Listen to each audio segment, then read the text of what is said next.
नमस्ते दोस्तों, एक बार फिर आपका स्वागत है पैराडॉक्स स्टूडियो में। हाल ही में हमने एक नया आइडिया सोचा है जिसमें हम अपनी खुद की ओरिजिनल कहानियां लिखेंगे। इस सीरीज का नाम है माई स्टोरी। अगर आप हमारी माई स्टोरी सीरीज की सभी वीडियो देखना चाहते हैं तो हमने इसके लिए एक प्लेलिस्ट बनाई है जिसकी लिंक डिस्क्रिप्शन में दी गई है, उसे जरूर चेकआउट करें। और आज की हमारी कहानी का नाम है SHUNYA द पैरेलल वर्ल्ड। इस कहानी की स्टारकास्ट में है रॉबर्ट पैटिंसन, डॉक्टर जेसन, दुनिया का सबसे प्रतिभाशाली लेकिन रहस्यमय एस्ट्रोफिजिसिस्ट जिसने एंटी मैटर को नियंत्रित करने का तरीका खोज लिया है। क्रिश्चियन बेल, अघोर कमांडर सिलास, भविष्य की नष्ट हो चुकी दुनिया से आया साइबरनेटिक सुपर सोल्जर।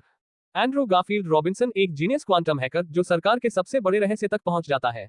आना द आमस जोया, इंटरस्टेलर विद्रोही और बेहतरीन स्पेस पायलट जो वर्षों से सिलास का पीछा कर रही है। सहायक कलाकार Kevin Hart, Dexter, doctor Jason का मजाकिया लेकिन बेहद होशियार टेक असिस्टेंट अनन्या पांडे, रिया रॉबिन्सन की सोशल मीडिया स्टार बहन, Katrina Kaif, general Ayesha, Indian space defence force की कमांडर। तो बिना किसी देरी के आइए शुरू करते हैं आज की शानदार कहानी। चलिए शुरू करते हैं कहानी। साल 2052, दुनिया पूरी तरह बदल चुकी है। आसमान में उड़ती कारें, AI पुलिस, होलोग्राम शहर और अंतरिक्ष तक फैला भारत। लेकिन इसी समय अंतरिक्ष में एक रहस्यमयी काला क्षेत्र दिखाई देता है, शून्य, जहां रोशनी, समय और गुरुत्वाकर्षण सब गायब हो जाते हैं। जो भी उसके संपर्क में आता है उसका अस्तित्व हमेशा के लिए मिट जाता है। डॉक्टर जेसन वर्षों की रिसर्च के बाद पता लगाता है कि शून्य कोई ब्लैक होल नहीं बल्कि एक पैरेलल यूनिवर्स का टूटा हुआ दरवाजा है। अगर यह पृथ्वी तक पहुंच गया तो पूरी वास्तविकता खत्म हो जाएगी। इस खतरे को रोकने के लिए जेसन ने दुनिया का पहला एंटी मैटर को बनाया है। यही एकमात्र शक्ति है जो शून्य को रोक सकती है। दूसरी ओर जीनियस हैकर रॉबिन्सन सरकारी क्वांटम नेटवर्क में घुसकर एक गुप्त फाइल खोज निकालता है। उसमें लिखा होता है टाइमलाइन कोलैप्स इन 72 आवर्स। वह घबरा जाता है। तभी उसकी बहन रिया कमरे में आती है। रिया उस स्क्रीन को एक नया होलोग्राम फिल्टर समझकर लाइव स्ट्रीम शुरू कर देती है। लाखों लोग वह लाइव देख रहे होते हैं। उन्हें नहीं पता उस लाइव सिग्नल को भविष्य में बैठा एक व्यक्ति भी देख रहा है। वह है कमांडर सिलास, एक ऐसी दुनिया का आखिरी सैनिक जहां पृथ्वी नष्ट हो चुकी है। उसका शरीर आधा मशीन बन चुका है। वह जानता है अगर उसे एंटी मैटर को मिल गया तो वह अपनी टाइमलाइन दोबारा बना सकता है, भले ही इसके लिए वर्तमान पृथ्वी को मिटाना पड़े। सिलास समय का दरवाजा खोलकर वर्तमान में पहुंच जाता है। उसके साथ आते हैं भविष्य के साइबर सैनिक। पूरे न्यू मुंबई में हमला शुरू हो जाता है। इंडियन स्पेस डिफेंस की प्रमुख जनरल आयशा पूरे शहर में लॉकडाउन लगा देती है। जेसन की लैब को सेना घेर लेती है। इसी बीच डेक्स्टर गलती से एक एक्सपेरिमेंटल मशीन चालू कर देता है। लैब के बीचों बीच नीले रंग का विशाल पोर्टल खुल जाता है।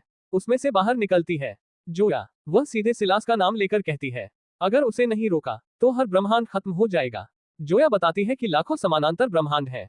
सिलास हर दुनिया से ऊर्जा चुराकर एक ऐसी मशीन बना रहा है जो समय और वास्तविकता दोनों को नियंत्रित कर सके। लेकिन उसकी मशीन को चलाने के लिए एंटी मैटर को चाहिए।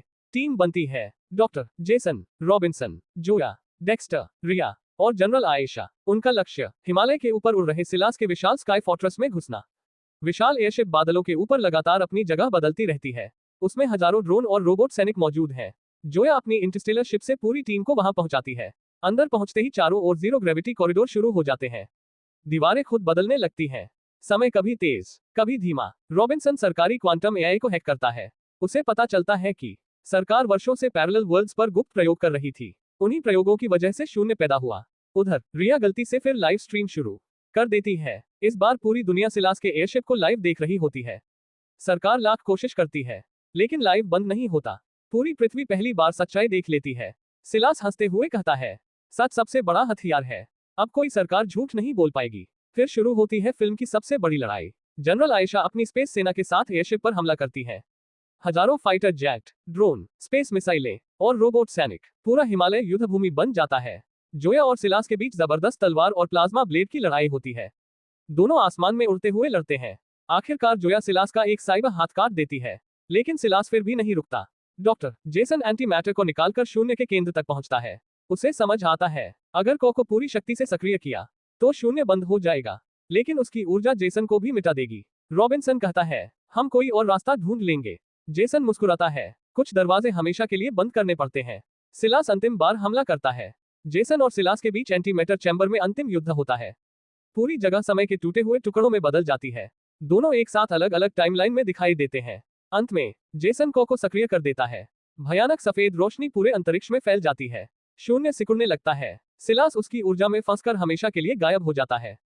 पूरा स्काई फोर्ट्रेस विस्फोट के साथ खत्म हो जाता है। पृथ्वी बच जाती है लेकिन डॉक्टर जेसन कहीं नहीं मिलता। सब मान लेते हैं कि वो मर चुका है। कुछ महीनों बाद रॉबिन्सन और जोया एक नए स्पेस स्टेशन पर काम कर रहे होते हैं। तभी एक वैज्ञानिक बताता है, हमें किसी दूसरे ब्रह्मांड से सिग्नल मिला है। स्क्रीन पर एक धुंधली आकृति दिखाई देती है। वह डॉक्टर जेसन है। वह कहता है, मैं जिंदा हूँ, लेकिन इस दुनिया में नहीं। स्क्रीन अचानक बंद हो जाती है। जोया धीरे से कहती है, युद्ध अभी शुरू हुआ है। और इसी के साथ हमारी आज की कहानी यहीं पर समाप्त होती है। उम्मीद है कि आपको यह माई स्टोरी पसंद आई होगी। अगर आपको ये कहानी अच्छी लगी हो तो हमारे चैनल को सब्सक्राइब करना न भूलें और वीडियो को लाइक तथा शेयर भी जरूर करें। साथ ही जाते जाते हमारी माई स्टोरीज की प्लेलिस्ट को भी जरूर चेकआउट करें, जिसकी लिंक डिस्क्रिप्शन में दी गई है। आपके प्यार और समर्थन के लिए बहुत बहुत धन्यवाद। Thank you for watching paradox studio. मिलते हैं अगली एक और शानदार माई स्टोरी के साथ। तब तक के लिए नमस्कार।